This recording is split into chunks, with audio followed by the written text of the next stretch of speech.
welcome to the third episode of my knitting podcast. And for all the returning viewers, thank you so much for coming back each week and sharing this time with me. And for any of my new viewers, thank you so much for trying out my podcast. So to start off with, I'll tell you where you can find me. I am on Ravelry as Craft Needle Addict and on Instagram as XUX. And as usual, I'll flash those up on the screen for you, and feel free to add me. And I usually add people back if you add me. So for this week, I do not have any finished objects. For most of the week I had my mother-in-law staying with me, which was very exciting. We did lots of fun trips around the city and exploring and seeing lots of things, so I didn't have much time for knitting, which isn't a problem other than having a schedule of trying to have projects done by the time, or presents done by the time I get back to South Africa. Other than that, it wasn't really a bother because I really enjoyed spending time with her and getting to see parts of the city I haven't seen yet, so that was fun. So I'm going to go straight on to my works in progress. So I'm going to start off with Chantal's socks. So Chantal, if you're watching, please look away now. So I haven't actually gotten that far on these. I've just done both cuffs, oops, and it's a bit tangled. I've done both cuffs and I've done the one leg, and I'm starting the next. So here you go. I am loving this color, and I'll pop the name up on the screen so that Chantal can't hear what it is, but I can tell you it's a West Yorkshire Spinners yarn, and the number is 864. So I haven't seen, they don't seem to have the colorway names on the actual label, so if you go to the shop you'll be looking for 864, but online, like on Ravelry and on the West Yorkshire Spinners website, then you'll actually see the name that they came up with this, but I don't want to give anything away. So there's also something, I'm all over the place. Okay, so these I'm knitting with Mina Phillips' vanilla sock pattern. So it's just her version of the German short row heel that I'm really using, and I'm doing them on 2.5mm needles. And something strange has happened with this one. I don't know. No, I can't even really see it. But I don't know if you can really see, but there's a bit of a kink there. It's done, it's kind of slightly wobbly, just ever so slightly. It's got a slight bend there. I don't even know if you can see that, but it hasn't really bothered me much while I've been knitting, other than just whenever I see it I think it looks odd, but it hasn't actually inhibited my knitting whatsoever. I think that's all I had to say. Yes, so Chantal, you can look again. So strangely enough for me, I actually have 2 whips this week. I don't usually work on multiple projects at a time. I usually just work on one and then move to the next. But last week I just couldn't resist starting my grandmother's shawl, and then I started Chantal's socks as well. And it's actually been quite nice because the shawl, well, now I've got to about 180 stitches. So it's taken quite a long time, and I've really got to think about it because there's a bit of a lace section going on as well, so I've got to really think about what I'm doing. So the nice thing about having the socks as well is when I start getting a bit fed up with the shawl, then I can swap back to socks. So it's actually quite nice having the 2 projects of sort of different concentration levels going at the same time. So this is the shawl. So I'll tell you what I'm using. So the yarn I'm using is Yarn and Colors, and this first blue, I suppose I can show you like this, don't know, that blue is the ice blue color. It's also color 063. So that was the first color I worked with, and I'm finished with that now, and I've moved on to, as you can see, I love it so much. This is the first time I'm working in this is actually mercerized cotton, so it's the first time I'm knitting with mercerized cotton, and it's also the first time I'm knitting a shawl, and it's also the first time that I'm doing any sort of, I know it's not like a full lace design, but it's got like little lacy holes going on, and this first bit was quite lacy. And so I just decided to, instead of having the colors kind of block and like just jump from one to the next, I decided to do sort of striping to introduce the new color. So this next sort of medium blue is called Nordic blue, and the color number is 064. So that is that one, and then I'm going to, for the last blue, I'm going to move on to is this, oops, this color, and it is, oops, Blue Lake 066. So I'm quite excited, and I think that's going to go quite nicely moving on from that one. So I'm really enjoying knitting this shawl. It does have stockinette, so doing the long purl rows, I'm now understanding what everyone says when they say they don't like purling when they do shawls, but it's fine, I'm enjoying it. And the pattern that I am using is the Homage shawl, and it's a free pattern, so you can find it on Ravelry. It's by Ellen Pass Brandt, and that's kind of what it's gonna turn out like. See, this is a nice picture as well. So that's what it's gonna look like. And I'm quite far on in the pattern. I'm on section 11, and there are, I'm just trying to figure out how many sections there are.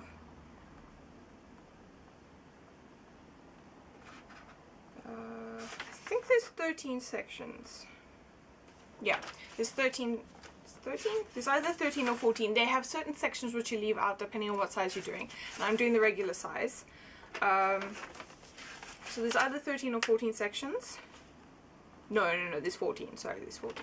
It's 14 sections, so I'm almost there, but I'm really, really enjoying it. And yeah, so that's, oh, and I'm knitting that on 4mm needles. Yes, 4mm needles. So really enjoying that. And I know I said last week that I was a little bit nervous about the fact that it came in mercerized cotton and that I hadn't realized it was going to be mercerized cotton, but someone left a really nice comment saying that they thought it would work out, and so I just decided to go ahead and try it anyway, and I'm really happy with how it's working out. It's much better. In my mind, I couldn't conceptualize how it would look, but I think it's looking just fine. Other than that, I think next up on my needles, once I've finished Jantel socks, are going to be these. That doesn't look right. Okay. So this is the Bullfinch colorway. I've just balled them up ready. I think I have shown it before. It's also West Yorkshire Spinners yarn. Whoops, sorry. West Yorkshire Spinners, and the number is 861. So these are going to be for my uncle-in-law, knitting him a pair of socks, so I'm quite excited about those. So and I actually think that that is my last pair of socks that I'm knitting. I think the rest of my projects are mainly scarves and shawls and one baby jersey. So that is it for what's up on my needles.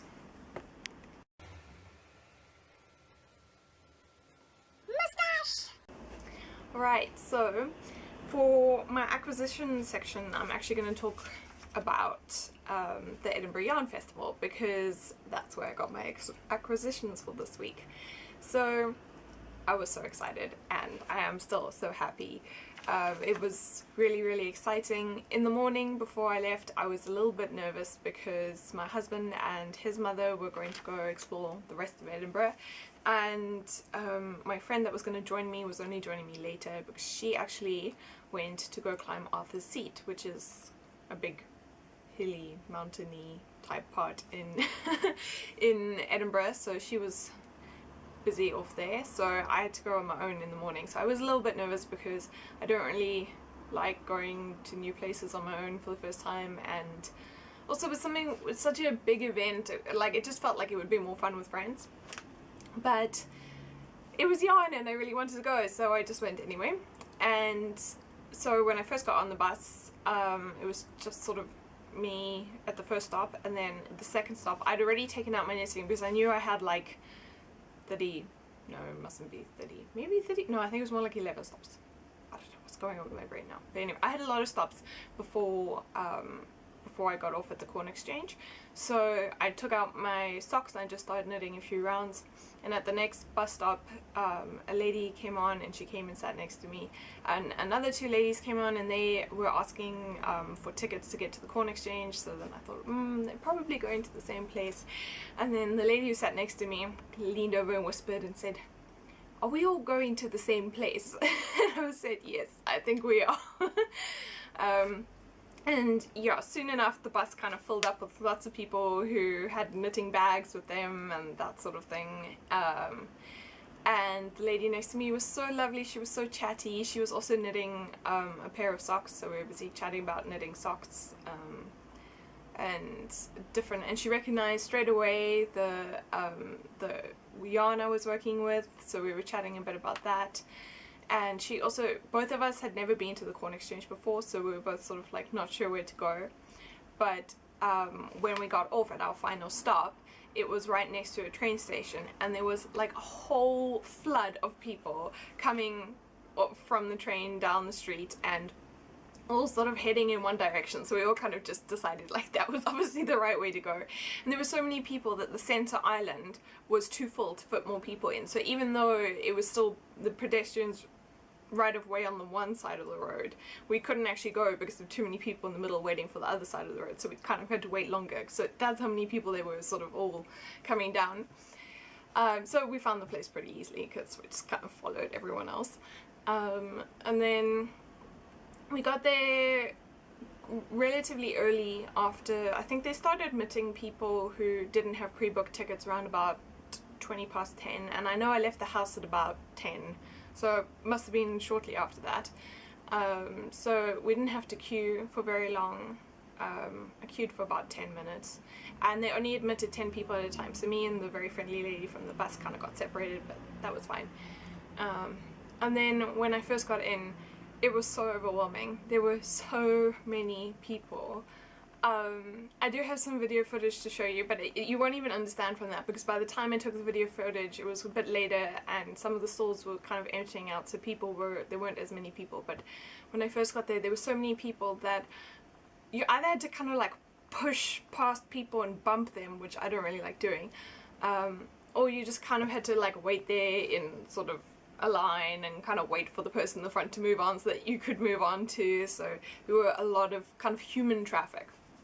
And also some of the stores were kind of shaped like a U, so it was easy to kind of go into the store and look around and come out.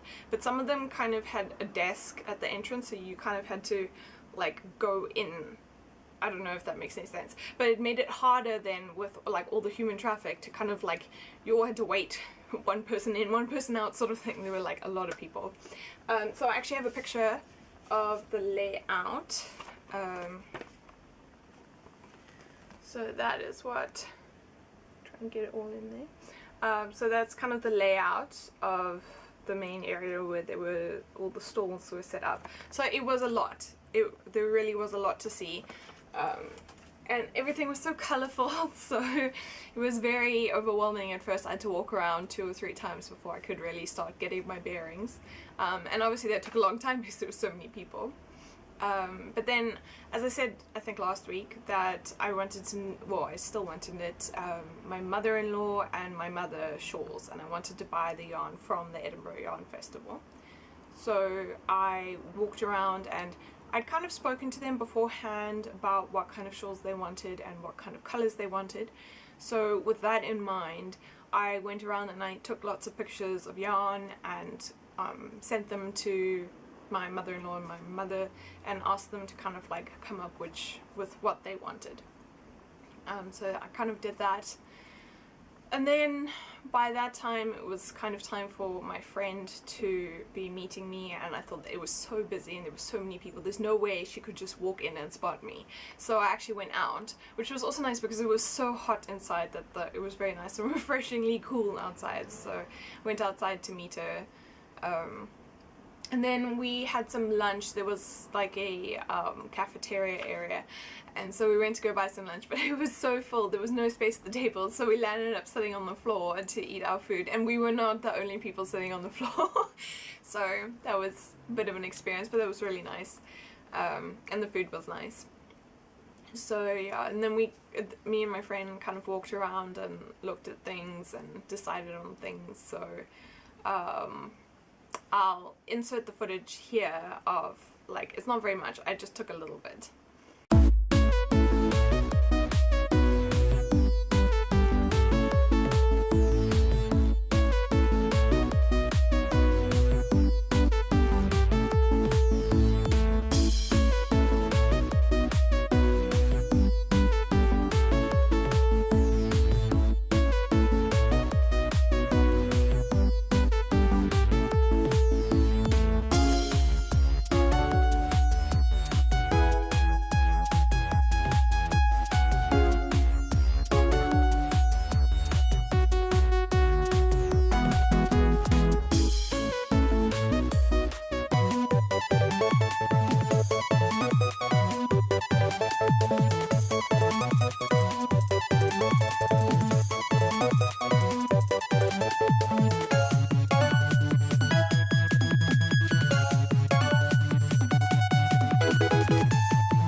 Yeah, and then also the other thing is I did actually see Kristen from Vine podcast, or Yarngasm podcast, sorry, she sells yarn as Vine, but I was too shy to go and say hello. I know it's so silly, but yeah, I was just too shy, so I didn't go up, but yeah, I did see it. So yeah, so on to acquisitions, what I actually bought there. So the first thing I bought is some undyed yarn. This is a sock yarn, so it's got 20% nylon in it, and I actually wanted to buy some more, but by the time I got back there, this was pretty much all they had left, and I wanted to buy two and they only had one. So, and then I was like, oh well, I'll just buy some without nylon in it, but also 4-ply, so I can make another shawl, and they said, sorry, we don't have. So they literally had sold out. I did go on the Saturday, so obviously a lot of things had sold out, or been selling on the Friday as well, but yeah, so by the time I bought this was pretty much all I could get, but I'm very excited. But I will probably wait until I'm in South Africa before I dye it, partly because I don't really have space here. I live in a flat and there's no real space for me to dye anything, and we don't have a bathtub or anything, and but obviously I wouldn't want to stay in the bathtub, but yeah, there's just, I don't really have anywhere to dye it, whereas in South Africa my mom has like a big garden and stuff, and yeah, it would just be easier. But also partly because I have all these knitting projects I'm supposed to be doing before I get back, so I don't really have time to be dyeing either way. And then this is the beautiful yarn that I got. Oh, I don't know if it's... this is what I got for my mother-in-law. Lots of lovely different shades of blue. It's beautiful. Unfortunately, I'm not sure if it's like in the label that I just can't see, but it doesn't seem to have a colorway. but it's by Bilum Hand Dyed Natural Yarns, and they do have an Etsy shop. But unfortunately, the way they've stuck this label, I don't know if you can see, you can't see, like, some of the information's cut off, and I don't want to open it yet because then it's going to go everywhere, and I'm going to lose the label. But they do have an Etsy shop, and this is 100% merino. It says you can machine wash it, but I have spoken to my mother-in-law and my mother, and they both agree that it should just be hand washed. As a shawl, you don't have to wash it that often, so rather just make it last a little bit longer and hand wash it. So it's 100 grams with 400 meters, and the sort of range seems to be called Sip Sip. So yeah. And then, strangely enough, it was completely coincidence. My mother actually chose her yarn from the same shop. So it's this lovely yellows and this slight orangey going on in there, and then there's some browns and silvery greys. I actually think it's going to look lovely when it's knit up. This is also Bilum, and also Sip Sip. I don't know if that's focusing. And yeah, exactly the same as the other one. And then mine, I actually hadn't seen it the first like 3 or 4 times I'd walked around, but on the 5th time that I walked around, I spotted this yarn, and the moment I picked it up, I was like, I think I have to have it. I love it so much. It's got lovely purples and pinks and light blues, and it's called Fairy Dust, so it's just so perfect. This is by the Knitting Goddess. I have a better, I don't know, a bigger little card, and I love it so much. This is actually stock yarn. This is 4-ply British wool and nylon, 75% superwash wool and 25% nylon.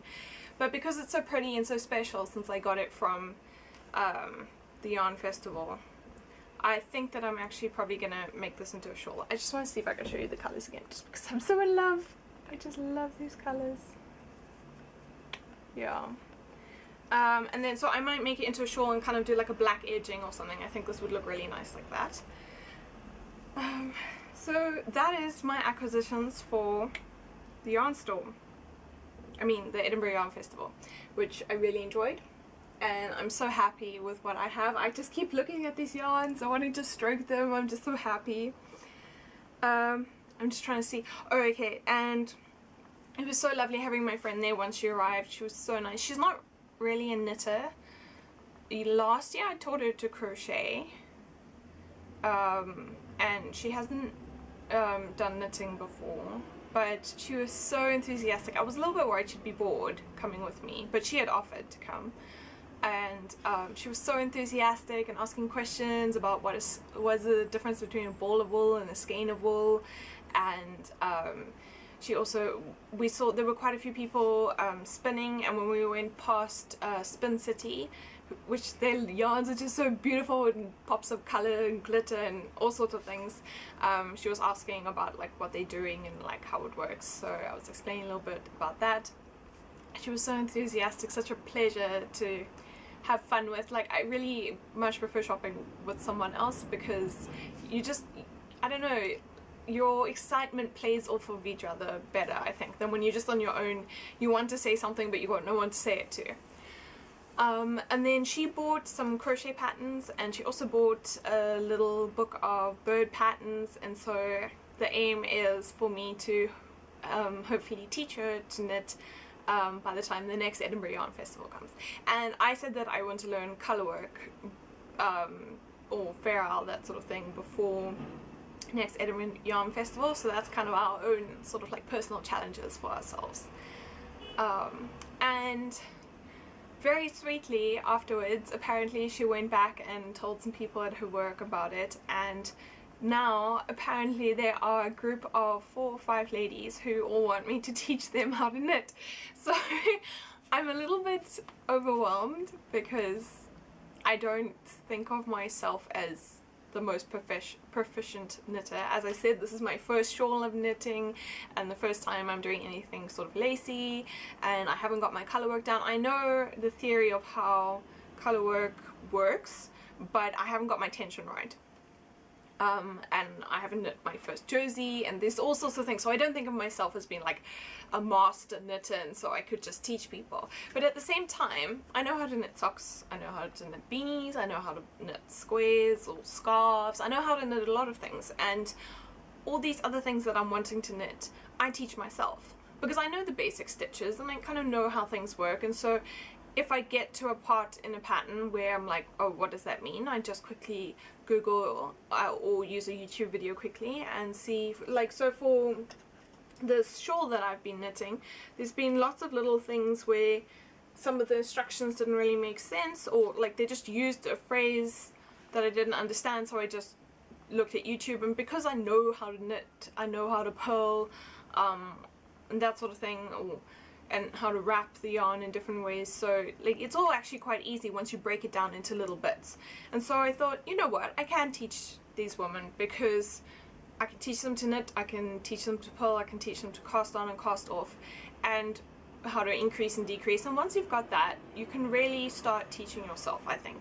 I think the basics are sometimes harder to really understand and get down, but once you're confident with that, I think it's much easier to teach yourself the other things, because you kind of know how it should look and you kind of know how it feels when you're doing it. So yeah, and I have actually taught people to crochet before. I've taught 5 people to crochet, and so I feel like I should be confident in my ability to teach people, because clearly they understood me and managed when I taught crochet, so it shouldn't be too, my ability to teach should still be fine. The one thing I am a bit nervous is I've never taught more than 2 people at a time, and so because I usually have people sit next to me when I do it, because then it's easier for them to see. I think it's a bit, yeah, I don't know if it works so well if someone sits in front of you. So teaching 4 or 5 people at the same time, I don't know, I'm gonna have to split them into 2s or something, or I don't know. I don't really know how that's gonna work. I also don't know if any of them have actually knit before, because maybe some of them have knit when they were much younger, and they kind of feel like they need a refresher, in which case I think that they'll probably pick it up a lot quicker. This is a bit of a tangent, but anyway, so yeah, that's happening, and I'm actually quite excited about that. And my friend and I are going to go out and pick some yarn and needles and stuff for people. And I think the first project we do is going to be just a simple, like a fingerless mitten, but literally very, very simple. So just a rectangle, a garter stitch rectangle, and then just seam it up the side and leave a space for the thumb, and then seam it up. So that way they get to practice knitting, and it's smaller than a scarf. A scarf can actually take a little bit of a while if you're not a very proficient knitter, but they still get to wear it and feel proud of it and feel like it's something useful. Whereas if they just knit a square, I don't really know what you're going to do with that. And at first I thought maybe I'd do stocking knit, because then they get to practice knitting and purling, but then I realized that it's going to curl at the top and the bottom. And I don't know if I want to throw them in the deep end doing ribbing, because, to be honest, I have knit a lot of ribbing in my life and I still don't really enjoy doing it, so I don't really want to throw them in doing that. So I think we'll just do garter stitch. And I think that's it for that. I don't have any sewing or crochet to show you today. I think this is actually going to land up being a very quick episode. But I have one little, I don't really know what to call it, it's kind of like a little fun extra thing to show you, or not show you, to tell you. So when I was at university, I did a semester in etymology, which, not to be confused with entomology, which is the study of kind of bugs, I think, or insects. Could be wrong, but etymology is the study of words and the history and development of words, or each word really. And after doing that semester, it really sparked something in me, and I really love it. So whenever I hear a new word that I don't really know, I like to really look up and find out exactly what it means, instead of just using it in the same context and sort of half knowing what it means. So something for knitting is you may have heard in other knitting podcasts, and something I've heard since I've started watching podcasts, is the term knitterati. And when I first heard it, I was so confused. Like, I knew obviously it meant like people who are famous in the knitting world. Like, from the context, I knew that's what it meant. But I was thinking, knitterati? Does that have something to do with like Illuminati or something? I didn't know what it was connected to, so looked it up, and knitterati presumably comes from the term glitterati, which I'm just reading here. This is from the Oxford Dictionary. Glitterati is a noun, and it is usually used in an informal sense, and it is literally the fashionable set of people engaged in show business or some other glamorous activity. So knitterati would be the fashionable set of knitting people engaged in show business, presumably podcasts. And the word glitterati actually comes from the word literati,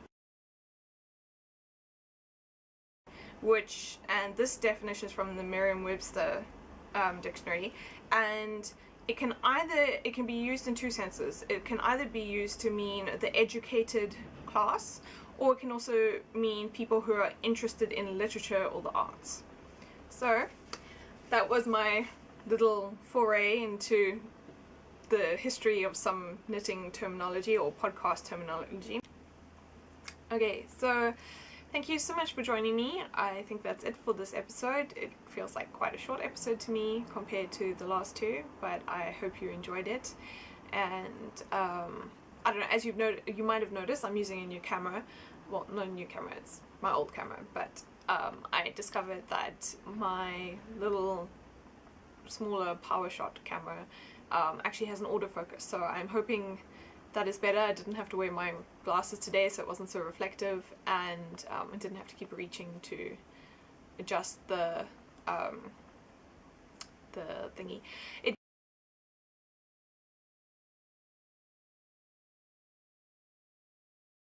I do have to have a bit of a weird setup because my camera doesn't fold out and show you the image, so I actually have my mirror balanced on top of a suitcase behind my camera. I might take a picture and insert it to show you because it's a bit funny.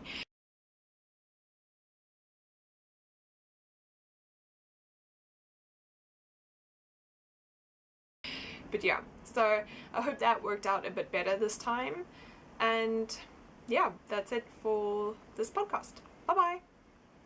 So these are made using the West Yorkshire Spinners yarn as well, and these are the Rum Paradise, and I love them so much. I actually have a little bit left over. Oh, here. I have a little bit left over, so I'm hoping I might have enough if I do contrasting heel and toe to do like little shorty socks for myself, because I love this color so much. But that's going to be a project for after I'm finished doing all my gifts for South African people.